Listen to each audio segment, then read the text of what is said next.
রাত তখন বেশ গভীর, সমস্ত জগৎ ঘুমে আচ্ছন্ন। নদীর ধারের মহাশ্মশানে রাতের নিস্তব্ধতা খান খান করে একদল শিয়াল ডেকে উঠল। সেই সময় মা শ্যামরূপার সামনে নিজের মস্তক ছিন্ন করার জন্য তরোয়াল হাতে তুলে নিলেন পুরুলিয়ার কাশীপুর অঞ্চলের রাজা বল্লাল সেনের জামাই কল্যাণ শেখর। অর্ধাঙ্গিনী অর্থাৎ লক্ষণ সেনের বোনকে বললেন, আগে আমি, তারপরে তুমি, পারবে তো? তারপর ঘটল সেই অলৌকিক ঘটনা। শহরের ইট কাঠ জঙ্গল থেকে বেরিয়ে আজকে আমি যাচ্ছি কলকাতা থেকে 2.5 ঘন্টার দূরত্বে সত্যিকারের এক জঙ্গলে। অসম্ভব সুন্দর জঙ্গল। এই জঙ্গলটা আমাকে, এই জঙ্গলের রাস্তাটা নিয়ে গিয়ে ফেলবে কিন্তু জয়দেবের মেলায় বা জয়দেবের মন্দিরে। এখানে 1200 শতকে লক্ষণ সেনের সভাকবি জয়দেবের ছদ্মবেশে স্বয়ং শ্রীকৃষ্ণ লিখেছিলেন দেহি পদ পল্লব মুদারম। লাস্টের লাইনটা দেহি পদ পল্লব মুদারম, লাস্টের লাইনটা জয়দেবের বেশ ধরে স্বয়ং কৃষ্ণ এলেন। জঙ্গলের মধ্যে 1600 শতকে নির্মিত অবহেলায় পড়ে থাকা ইছাই ঘোষের দেউল রয়েছে এখানেই। এই ইছাই ঘোষের দেউল নির্মাণ করা হয়, এখানে লেখা রয়েছে 1600 শতকে। বন্য প্রাণী নিয়ে তৈরি হওয়া দেউল পার্কে বাচ্চাদের নিয়ে এক প্রস্ত হুড়োহুড়িও করে ফেলতে পারেন। আপনি হাত বাড়ালে দেখুন হাত চেটে দিচ্ছে, দেখুন। ইতিহাস প্রসিদ্ধ লক্ষণ সেনের আরাধ্যা শ্যামরূপা মা নিয়মিত পূজিত হন এই জঙ্গলে। বখতিয়ার খিলজির আক্রমণের পর লক্ষণ সেন এখানে এসেছিলেন আত্মগোপন করার জন্যে। আর সব থেকে বড় কথা হলো, আজকে যে শরৎকালের দুর্গাপুজো নিয়ে আমরা এত মাতামাতি করি, সেই দুর্গাপুজো প্রথম হয় এই জঙ্গলের মধ্যেই। আমি এখন যে বেদিটাতে বসে রয়েছি, এই বেদি হচ্ছে সেই বেদি যেখানে বাংলার প্রথম দুর্গা পুজো হয় এবং সেটা করেন রাজা সুরত। সবকটা জায়গাতেই আপনাদের নিয়ে যাব, কিভাবে এখানে আসবেন, এখানে খাওয়া দাওয়া আর এক রাত্রি থেকে যাওয়ার আদর্শ জায়গা এখানে কি হতে পারে, সঙ্গে তার বুকিং নাম্বার, সব কিছুই জানাবো আপনাদের। ভালো লাগলে অবশ্যই কমেন্ট করবেন এবং সাবস্ক্রাইব করে রাখবেন চ্যানেলটাকে, তাতে আমিও কিছুটা অক্সিজেন পাবো আর আপনারাও ভালো কন্টেন্টের সন্ধান পাবেন।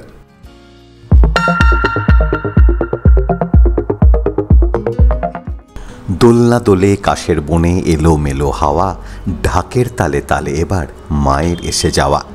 দেবীপক্ষ তো পড়েই গেল, সুতরাং কংক্রিটের জঙ্গলে ঠাকুর দেখার ভিড় শুরু হয়ে যাওয়ার অপেক্ষা। কিন্তু এই স্রোতের বিপরীতে গা ভাসিয়ে আমি চলেছি গড় জঙ্গলে। দুর্গাপুজো বাঙালির শ্রেষ্ঠ উৎসব, আর সেই দুর্গাপুজোর সব থেকে বাড়ন্ত বা বেশি দেখা যায় সেটা হচ্ছে শহরের জঙ্গলের মধ্যে, মানে ইটের জঙ্গলের মধ্যে। আজ আমরা কিন্তু যাচ্ছি প্রকৃত জঙ্গলের মধ্যে, এবং মা দুর্গা প্রথম পূজিত হয়েছিল কিন্তু এখানেই। আশা করি আপনারা বুঝতে পারছেন কিছুটা। আমি যাচ্ছি গড় জঙ্গলে, এবং রাজা সুরত সেখানেই কিন্তু দুর্গাপুজোর প্রচলন করেছিলেন। আর এই রাস্তাটা যাবার উপায় হচ্ছে দুর্গাপুর হয়ে যাওয়া। দুর্গাপুরের ওখানে যে মুচিপাড়া আছে, মুচিপাড়া থেকে আমরা প্রথমে যাব জয়দেব, সেখান থেকে ইছাই ঘোষের দেউল হয়ে তারপর ঢুকবো গড় জঙ্গলে, এবং শ্যামরূপা যে মন্দির রয়েছে সেই মন্দিরও আমরা কিন্তু ভিজিট করব, এবং ওই এলাকাতেই রাজা সুরত প্রথম দুর্গাপুজো করেন। সঙ্গে থাকবেন। যারা নিজস্ব গাড়িতে আসবেন তারা কলকাতা থেকে ডানকুনি টোল প্লাজা ক্রস করে সোজা চলে আসুন দুর্গাপুর এক্সপ্রেস ওয়ে ধরে বর্ধমান। সেখান থেকে দুর্গাপুর স্টপেজে আসার আগে পড়বে মুচিপাড়া। সেই মুচিপাড়া থেকে আপনাকে ঢুকে যেতে হবে ডান দিকে। এখানে পড়বে অসংখ্য বাম্পারওয়ালা রাস্তা, সেটা ধরে কুলডিহা পেরিয়ে পড়বে সনকা হসপিটাল, তারপর জঙ্গলের রাস্তা ধরে নতুন ব্রিজ পেরিয়ে জয়দেবের আশ্রম। আর যারা ট্রেনে করে আসতে চান তাদের কথায় পরে আসছি।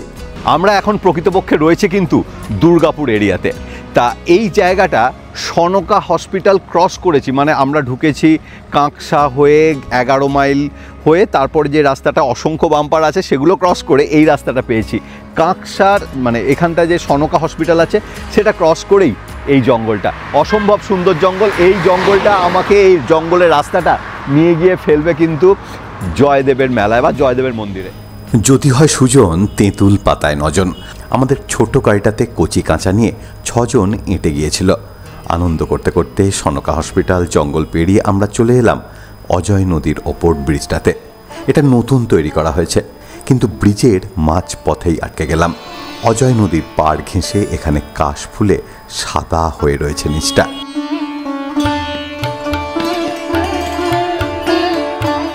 এই ব্রিজটা পেরিয়ে ডান দিকে কিছুটা এগোলেই জয়দেব কেঁদুলি, আর এই জায়গাটা কিন্তু বীরভূমে।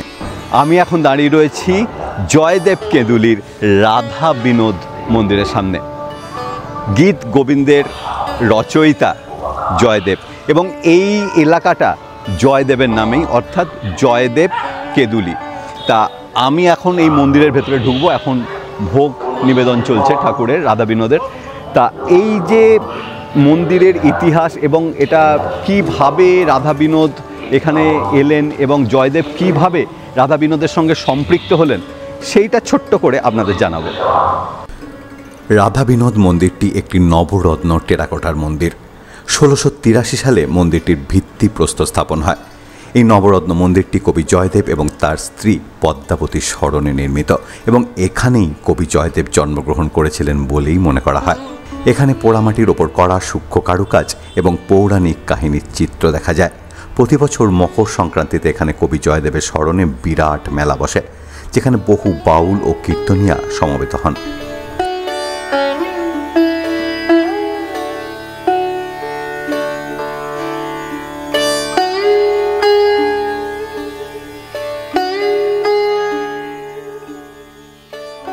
আমি এখন বসে রয়েছি রাধা বিনোদ মন্দিরের একদম গর্ভগৃহে।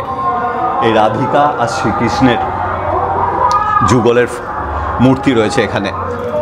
জয়দেব যে গীত গোবিন্দ স্রষ্টা, সেখানে একটা লাইন আছে, দেহি পদ পল্লব মুদারম। এটা স্বয়ং শ্রীকৃষ্ণ লিখে গিয়েছিলেন, এমনই কথিত আছে। ঠাকুরমশাই তাই বললেন। আমার সঙ্গে রয়েছেন শ্রী বেণী মাধব অধিকারী।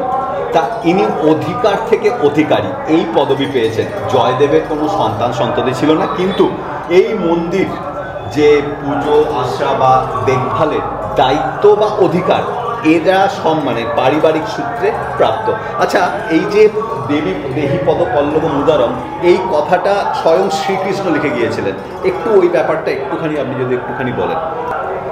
এই যে লাস্টের লাইনটা, স্মরাগরলা খান্ডানা মামা শেষে মান্নানাং দেহি পদ পল্লব মোদারম, লাস্টের লাইনটা জয়দেব লিখতে পারছিলেন না, কারণ কৃষ্ণের প্রেমিক হচ্ছে রাধা, রাধার পদযুগল কৃষ্ণের মাথায় রাখতে বলছে, সেই জন্যে উনি ওই লেখাটা লিখতে পারেননি, ওটা অসমাপ্ত হয়েছিল। সেই গঙ্গাতে, মানে সেই অজয় নদে জয়দেব যখন স্নান করতে গিয়েছিলেন, তখন পদ্মাবতী ওনার স্ত্রী, ইনি হচ্ছেন পদ্মাবতী। তা উনি তখন এখানে একাই ছিলেন। তখন কি হলো? তখন পদ্মাবতী উনি একাই এখানে বসেছিলেন, আর সেই জয়দেবের রূপ ধরে স্বয়ং কৃষ্ণ ভগবান উনি চলে এলেন, যে পদ্মাবতী আমার লাস্টের লাইনটা লিখতে পারে নাই, আজকে আমার মনে পড়ে গেছে। উনি জয়দেবের রূপ ধরে এসেছেন, জয়দেবের রূপ ধরে। তো বলে, প্রভু আপনি স্নান করবেন না? স্নান আমি পরে করব, আমি ভুলে যাব, লিখে দিই। কারণ জয়দেব স্নান করতে গেছে, ওর আসার সময় হয়ে গেছে, ও কিন্তু চলে আসবে, তাহলে লেখাটা কিন্তু অসম্পন্ন হয়ে যাবে। সেই গ্যাপটুকুর মাঝখানে স্বয়ং কৃষ্ণ জয়দেবের রূপ ধারণ করেছে, উনি চলে এলেন। লাস্টের লাইনটা উনি লিখে দিলেন, ওটা পদ্মাবতী হাতে স্বয়ং কৃষ্ণ, উনি ভাবছে আমার স্বামী বটে, ওনার হাতে কিন্তু উনি খেয়ে চলে গেলেন।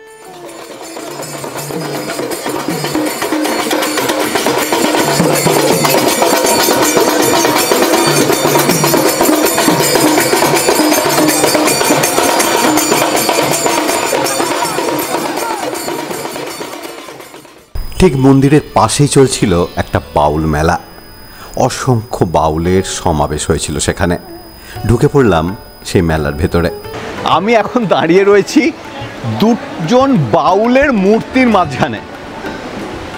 অপলক দৃষ্টি দুজনে তাকিয়ে রয়েছেন। আচ্ছা বলুন তো, এনারা কি সত্যি রক্ত মাংসের মানুষ, নাকি সত্যি কোনো পুতুল বা এই জাতীয় কিছু? আমি এখানে এসে 1 মিনিটের জন্য হলেও স্ট্যান্ড হয়ে গেছিলাম, আপনারাও হয়েছেন। দেখুন, এরা কিন্তু সত্যি সত্যি রক্ত মাংসের মানুষ। নমস্কার। আপনারা এই যে এরকমভাবে দাঁড়িয়ে রয়েছেন, বোঝা যাচ্ছেন, আপনারা এই ব্যাপারে কিছু বক্তব্য যদি কিছু বলুন। এরকম স্ট্যাচুটা মোটামুটি 3 ঘন্টা 3.5 ঘন্টা দেখাতে পারি। 3.5 ঘন্টা কন্টিনিউ এরকম দাঁড়িয়ে আছে, এরকম দাঁড়িয়ে থাকবে।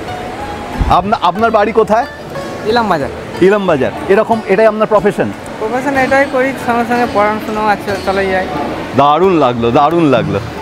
বীরভূম থেকে এবার ফিরে যাচ্ছি পশ্চিম বর্ধমান।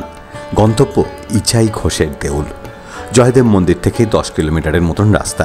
নতুন ব্রিজটা থেকে ফিরতি পথে নেমে কিছু দূর এগিয়ে বাঁ দিক ধরলাম।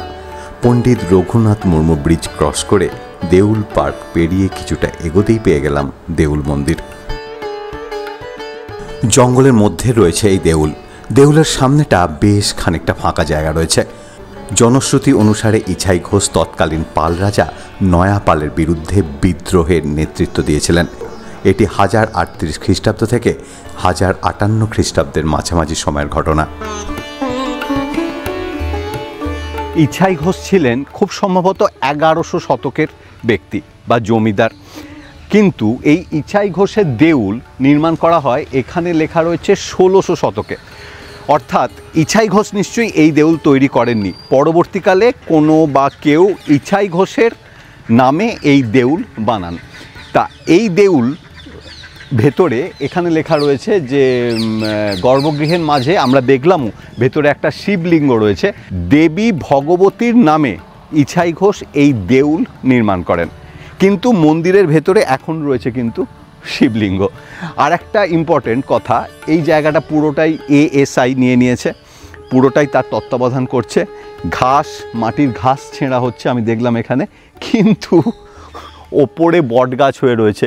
আর বট গাছের শেকড় তো জানেন কত বিপজ্জনক, যে কোনো সময় ওই সব জায়গায় ফাটল ধরিয়ে ওপর থেকে ভুঙে পড়ে ফেলতে পারে। হ্যাঁ, এই জিনিসগুলো জানি না এএসআই কীরকমভাবে মেনটেন করছে। আমি এখানে ঘুরতে এলাম, নজরে পড়লো, সেটাই আপনাদের জানালাম। এই দেউল মন্দির থেকে ঠিক 2 মিনিটের হাঁটা পথে রয়েছে দেউল পার্ক। বড়দের এই নিরস ইতিহাসের কচকচানিতে বাচ্চারা যার পড়নায় বিরক্ত হতে পারে, এখানে তাদের নিয়ে আসলে কিন্তু মন একদম খুশ। 20 টাকা দিয়ে টিকিট কেটে ঢুকে পড়লাম। ভেতরটা গাছগাছালি দিয়ে সাজানো সুন্দর পার্ক। বাচ্চাদের জন্য বিভিন্ন রাইডেরও ব্যবস্থা রয়েছে, তবে সেগুলো নভেম্বরের শেষ থেকে চালু হবে। এখানে 800 থেকে 2000 টাকা পর্যন্ত এসি নন এসি 2 ধরনের থাকার ব্যবস্থা রয়েছে। বুকিং নাম্বার নিচের ডেসক্রিপশন বক্সে দেওয়া রইল।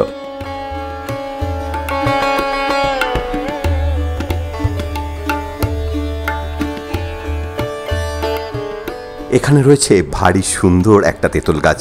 এই গরমের দুপুরে একটু তেঁতুলের টক পেলে মন্দ হয় না। কথায় আছে সবুরে মেওয়া ফলে। আমাদের সমবেত সকলের প্রচেষ্টায় একটা তেঁতুল পারতে পেরেছি আমরা। এই যে সেই তেঁতুল, অবশ্য তেঁতুলটা কাঁচা। এই তেঁতুলের কিন্তু চাটনি কিন্তু দারুণ খেতে লাগে। ও ফ্লেভার দারুণ, কিন্তু টকও আছে।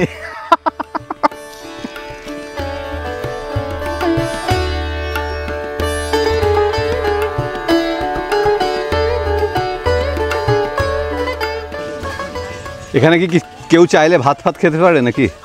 কত করে মিললেন? মাছ ভাত 100 টাকা, চিকেন ভাত 120 টাকা, নিরামিষ 60 টাকা। আচ্ছা, এখানে একটা ডিয়ার পার্ক রয়েছে। গোটা 35 একের মতন হরিণ রয়েছে সেখানে।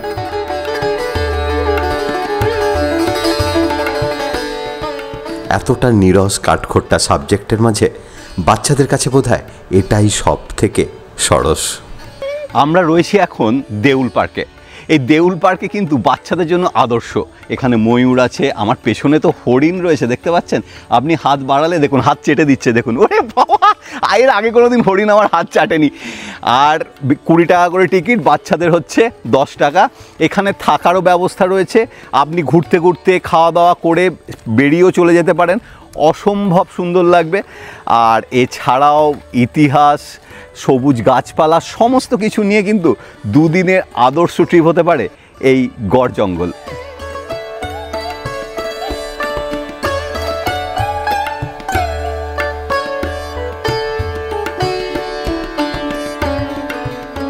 এই এলাকার লোকেদের মন খারাপ, ভালো লাগা, প্রেম, ভক্তি সবের সঙ্গে মিশে রয়েছে অজয় নদ। আর রাস্তা দিয়ে যাবার পথে সব সময় অজয় নদ আপনার সঙ্গী হবে। যেহেতু একদম অজয়ের পাশেই দাঁড়িয়ে রয়েছি, তাই একটু হেঁটে তার পাড় থেকে ঘুরে এলাম। ভর্তি কাশফুল ফুটে রয়েছে অজয়ের পাড়ে।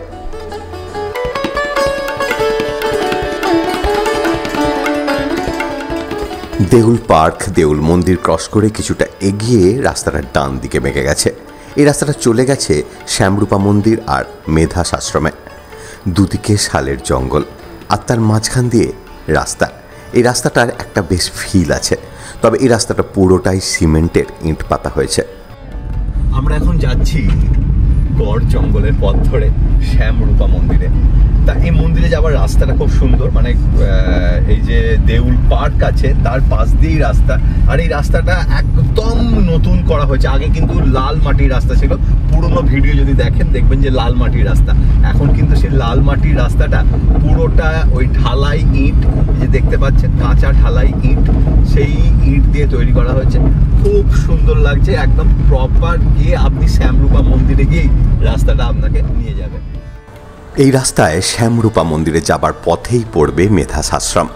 কথিত আছে সেখানেই সুরত রাজা সর্বপ্রথম দুর্গাপুজোর প্রচলন করেন। শ্যামরূপা মন্দিরে ঢোকার আগে চলে এলাম সেই মেধাস আশ্রমে।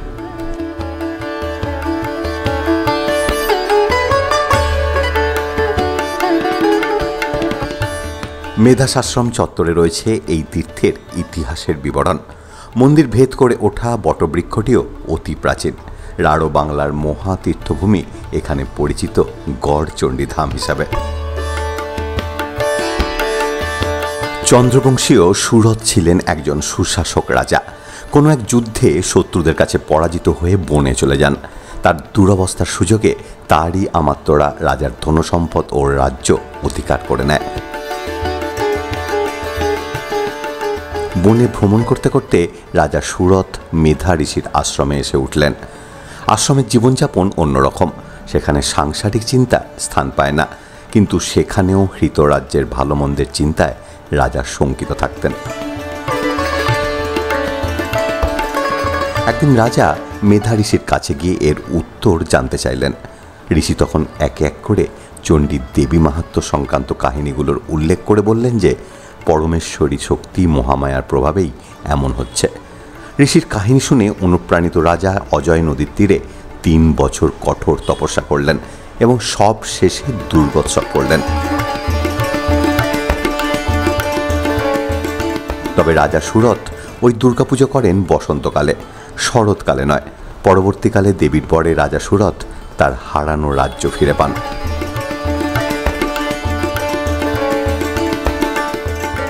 এই যে আমার পেছনে মাটির ঢিপির মতন রয়েছে দেখছেন, এটাই কিন্তু গড়।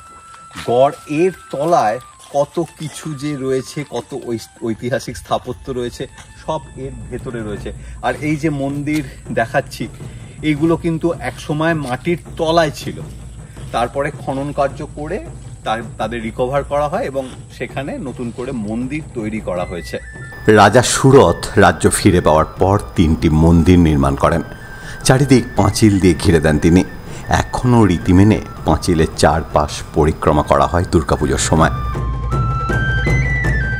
আশ্রমের এক দিদি নিজেই উদ্যোগ নিয়ে বললেন, চলুন আপনাদের নিয়ে যাই রাজা যেখানে প্রথম দুর্গাপুজো করেছিলেন সেই জায়গায়। শুনেই তো আমার গায়ে কাঁটা দিয়ে উঠল।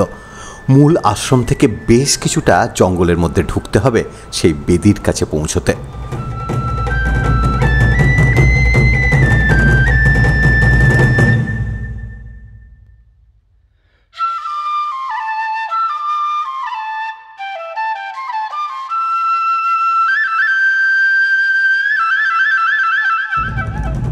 আমি সত্যি অবাক হয়ে যাচ্ছি, কারণ আমি এখন যাচ্ছি ভারতবর্ষ তথা বাংলার প্রথম দুর্গাপুজো যেখানে হয় সেই জায়গায়, মানে সামনে যাচ্ছি। আসুন দেখাবো আপনাদের।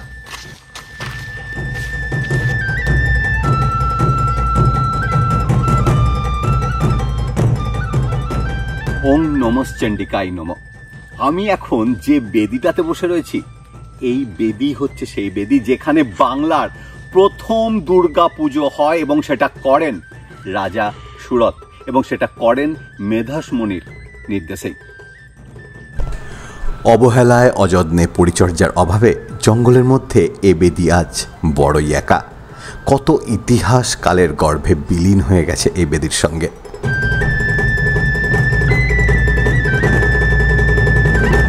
মেধাস আশ্রম থেকে বেরিয়ে 1 মিনিটের মধ্যেই পড়বে শ্যামরূপা মন্দির।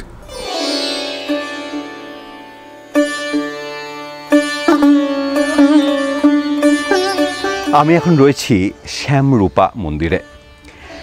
এই মন্দিরের ইতিহাস কিন্তু বহু প্রাচীন। সেই ইতিহাস আপনাদের শোনাবো এখানকার পুরোহিত মশাইয়ের থেকে। তবে এই মন্দির নতুন করে সংস্কার করা হয়েছে। এই মন্দিরের ভেতর দিকটা কিন্তু পুরোটাই পুরনো, কিন্তু রং করে নতুন করা হয়েছে। বাইরের দিকটা বহিরঙ্গটা নতুন। আর এখানে বলির রয়েছে, কাঠ রয়েছে।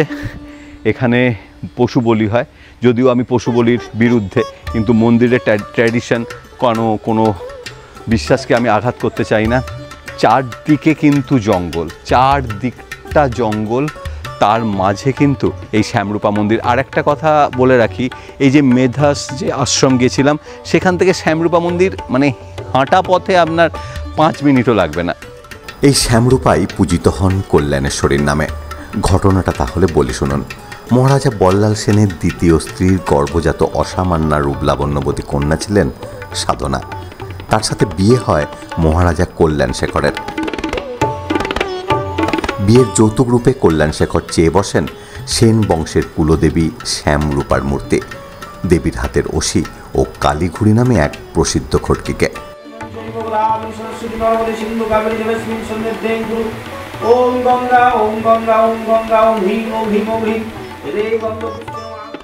দেবীকে হস্তান্তর করার ব্যাপারে মহারাজা বল্লাল সেন প্রথমে অনিচ্ছুক হলেও অবশেষে মেয়ের কাতর প্রার্থনা উপেক্ষা করতে পারলেন না।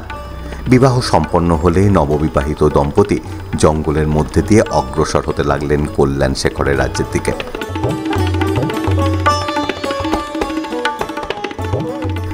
পথের ক্লান্তি এবং রাতের বিশ্রামের জন্য তারা দেবীকে এক জায়গায় বসিয়ে তার পাশেই রাত্রি যাপন করেন।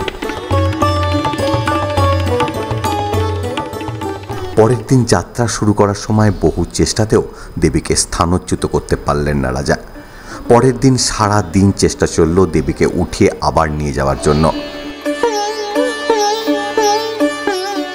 রাতে সবাই যখন ঘুমে আচ্ছন্ন, সে সময় দেবীকে না তুলতে পারার হতাশায় কল্যাণশেখর নিজের তরোয়ালের সাহায্যে দেবীর সামনে নিজের গলা কাটতে উদ্যত হলেন। সেই সময় আকাশবাণী হয়, ক্ষান্ত হও কল্যাণশেখর, আত্মঘাতী হইও না। আমি এই স্থান থেকেই কল্যাণেশ্বরী নামে অভিহিতা হয়ে তোমার কল্যাণ সাধন করব। তুমি আমার অশিখানি লইয়া রাজধানীতে গমন করো, আমার অষ্টধাতু মূর্তি নির্মাণ করো, সেখানেই আমি অধিষ্ঠিত থাকব। নমস্কার, আমার নাম শ্যামসুন্দর রায়। আমি গড়জঙ্গল শ্যামরূপা মন্দিরের ঠাকুরমশাই।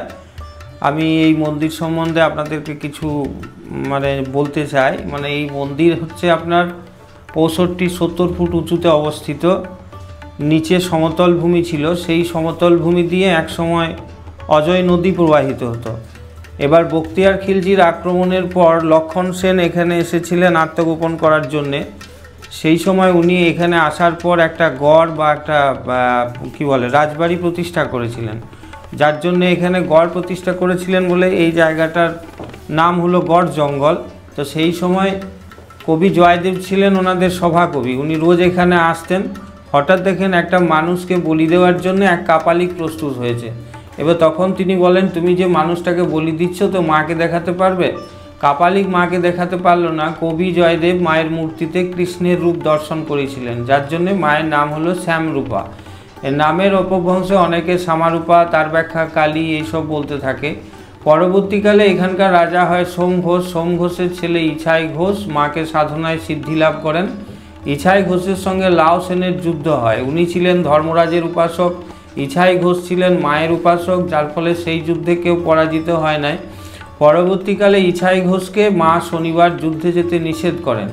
অন্যদিকে লাও সেনকে ধর্মরাজ বলেন, যদি শনিবার ইছাইকে যুদ্ধে নিয়ে আসতে পারো তবেই পরাজিত হবে, তা না হলে ফিরে যেতে হবে।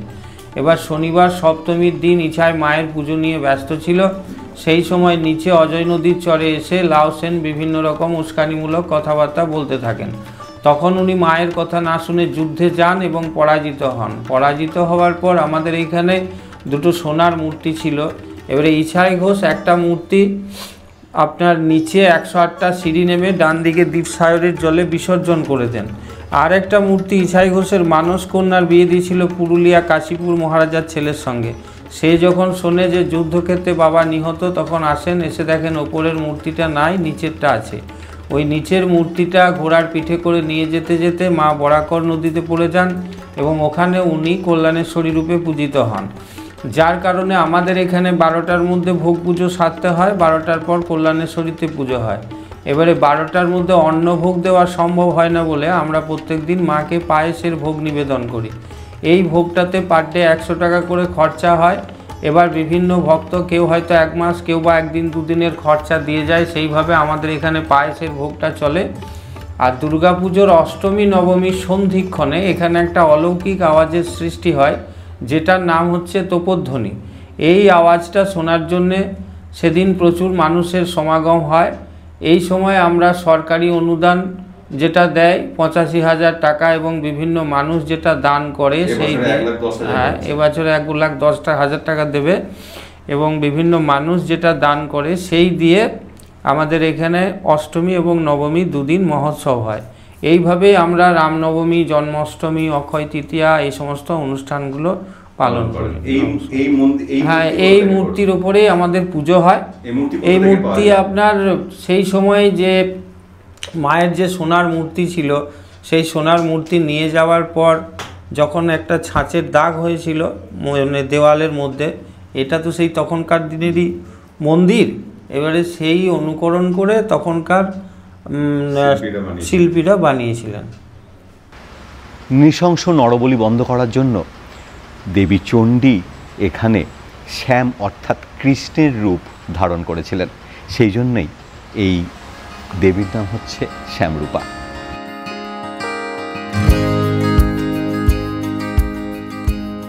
শ্যামরূপা মন্দিরে দুপুরবেলার ভোগের আয়োজন আছে বা খাবারের ব্যাপারটা আপনি কিন্তু এখানে এসে সারতে পারেন।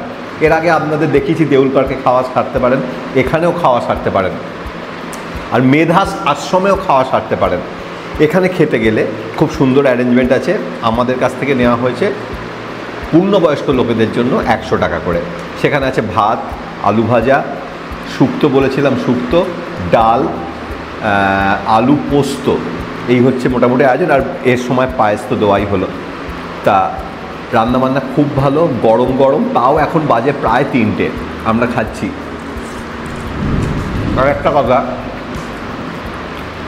ফোন করে কিন্তু ওনাদের বলে দেবেন কতজন আসছেন, টাকা পয়সা অ্যাডভান্স পাঠানোর কোনো প্রয়োজন নেই। ফোন নাম্বার নিচের ডেসক্রিপশন বক্সে দেওয়া থাকবে। এই মন্দির সংলগ্ন একটা সিঁড়ি আছে, প্রায় 25-30 ফুট নিচে নেমে যাওয়া যায় সেই সিঁড়ি দিয়ে। আর সেখানেই ছিল একসময় অজয় নদী।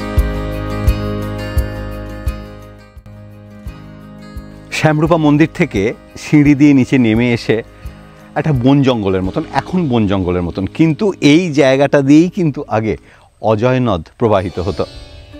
এবার ফেরার পালা। তবে ফেরার পথে জঙ্গল থেকে বেরিয়ে মুচিপাড়ার কাছাকাছি আড়ায় দেখে নিলাম রাড়েশ্বর শিব মন্দিরটি। এটি দুর্গাপুর পানাগড় অঞ্চলের প্রাচীনতম শিব মন্দির। এর কাঠামো এই অঞ্চলের অন্যান্য মন্দিরের থেকে একেবারেই আলাদা। সাধারণত পশ্চিমবঙ্গের মন্দিরগুলি শিখর গোলাকার হয়, তবে এখানে এটি শঙ্কু আকৃতির। এই মন্দিরটি ইটের তৈরি নয়, হলুদ বেলে পাথর এবং ল্যাটেরাইট পাথর দিয়ে তৈরি। মন্দিরটিতে একটি সপ্তরথ পরিকল্পনা রয়েছে। এই মন্দিরে উপস্থিত শিবলিঙ্গটি বর্ধমান জেলার বৃহত্তম। এই মন্দিরের বিস্তারিত ইতিহাস আমার জানা নেই, যদিও বলা হয় যে মন্দিরটি খ্রিস্টীয় দ্বাদশ শতাব্দীতে নির্মিত হয়েছিল। এবারে আসি আপনি ট্রেনে করে কিভাবে আসবেন। হাওড়া থেকে ভোর ভোর ব্ল্যাক ডায়মন্ডে চেপে প্রথমেই চলে আসুন দুর্গাপুর স্টেশনে। সকাল 9:45 মধ্যে স্টেশনে নেমে সেখান থেকে একটা ম্যাজিক গাড়ি বুক করে নিতে পারেন। ম্যাজিক গাড়ি হলে ভাড়া নেবে 1200 থেকে 1400 টাকার মধ্যে। 10 জনে বসা যাবে সেখানে। তাছাড়া চাইলে দুর্গাপুর স্টেশন থেকে বাসে করে চলে আসুন মুচিপাড়া। সেখান থেকেও গাড়ির অ্যারেঞ্জমেন্ট আপনি করে নিতে পারেন। আর যে যে জায়গাগুলো আমি ঘুরলাম তাদেরকে বলুন সেই জায়গাগুলো নিয়ে যেতে।